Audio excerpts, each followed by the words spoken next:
प्रश्न उठता है कि आखिर त्रिवेणी है क्या। प्रत्यक्ष रूप से देखा जाए तो गंगा और यमुना ही दिखाई देती हैं, सरस्वती नहीं दिखाई देती है।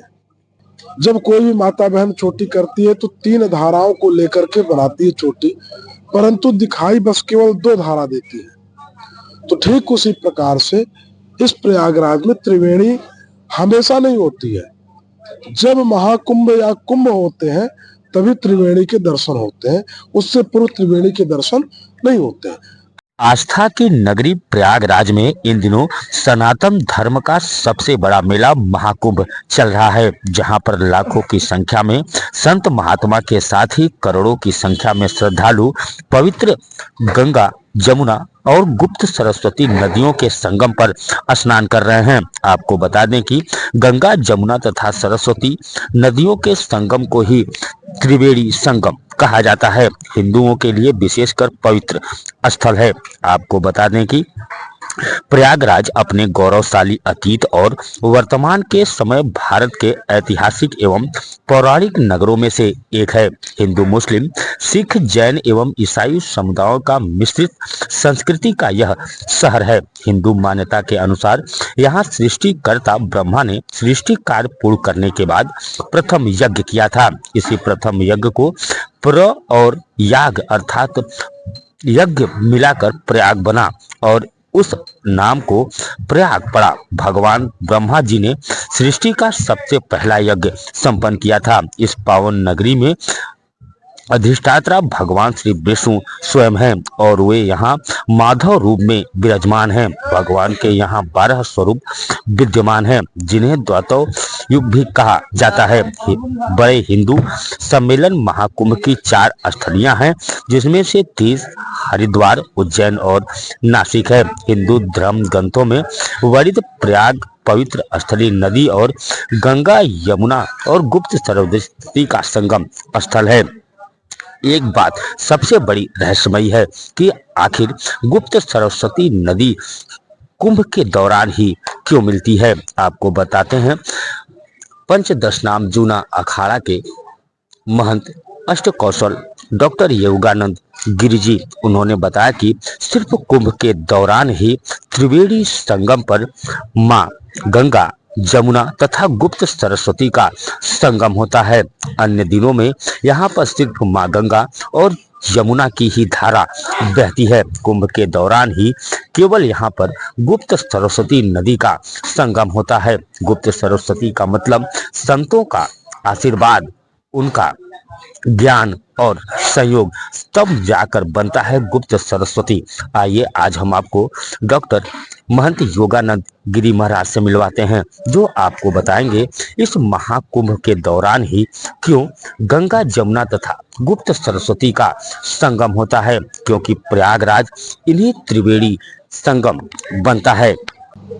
प्रयागराज संगम की धरा तीर्थराज, जहाँ पे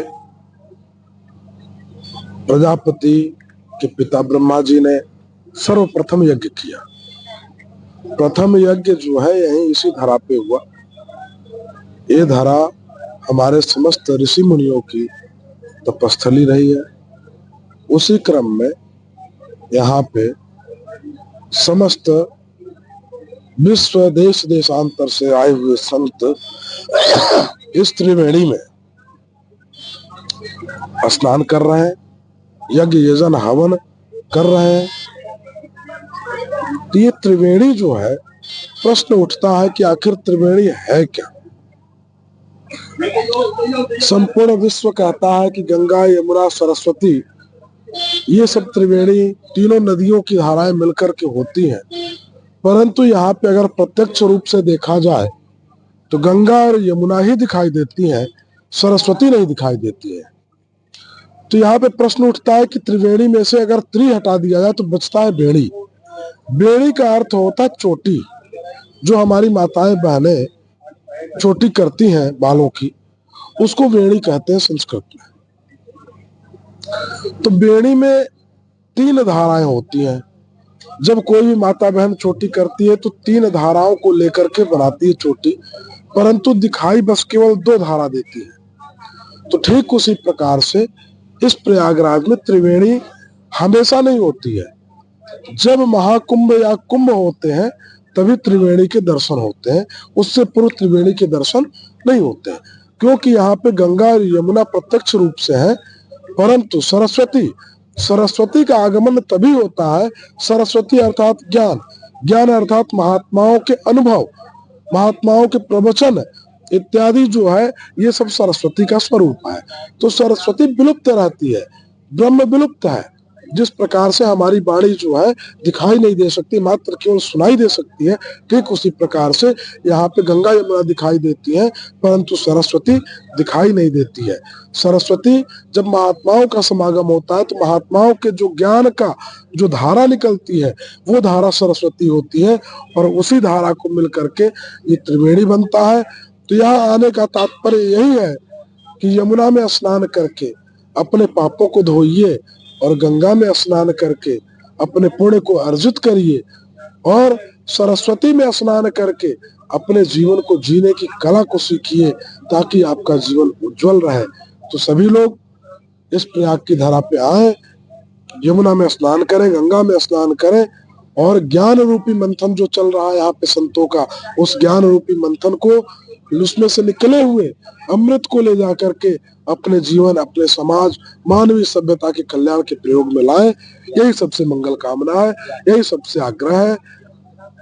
प्रयागराज की धरती से आपके मिर्जापुर परिवार की तरफ से निरंतर अखंड अन्नपूर्णा भंडार जो है पंचदश नाम जूना अखाड़ा 13 मड़ी में चलाया जा रहा है, जिसका आप लोग अवलोकन करते रहिए।